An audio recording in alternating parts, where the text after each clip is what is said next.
ঢাকার দোহার পৌরসভার ৩ নং ওয়ার্ডের ইসলামপুর সরকারি প্রাথমিক বিদ্যালয়ের কেন্দ্রে দোহার নবাবগঞ্জ ঢাকা ১ আসনে বিএনপি মনোনীত ধানের শীষের প্রার্থী খন্দকার আবু আশফাকের নির্বাচনী ক্যাম্প উদ্বোধন করা হয়েছে।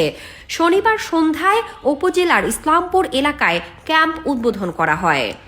দোহার পৌরসভা যুবদলের আহ্বায়ক কমিটির সদস্য মোহাম্মদ শিপন খান ও আবুল কালাম আবুর সঞ্চালনায় এ সময় উপস্থিত ছিলেন দোহার উপজেলা বিএনপির সাধারণ সম্পাদক মাসুদ পারভেজ, সাংগঠনিক সম্পাদক সেন্টু ভুইয়া, দোহার পৌরসভা বিএনপির সভাপতি এস.এম. কুদ্দুস, সহসভাপতি আবু কাউসার রিপন, পৌরসভা বিএনপির সাংগঠনিক সম্পাদক মোহাম্মদ হারুন, উপজেলা স্বেচ্ছাসেবক দলের আহ্বায়ক জুলহাস উদ্দিন, রায়পাড়া ইউনিয়ন বিএনপির সাবেক সাংগঠনিক সম্পাদক পান্নু মিনহাজ, ঢাকা জেলা বিএনপির সাবেক যুগ্ম সম্পাদক নাজিম চৌধুরী, দোহার পৌরসভা বিএনপি নেতা তালেব কবিরাজ, সাবেক পৌরসভা যুবদলের সভাপতি ওসমান রুমো, ইয়াসির হাওলাদার, মোহাম্মদ সাইদুল, শেখ সাব্বির ও মানিক সহ স্থানীয় গণ্যমান্য ব্যক্তিবর্গ।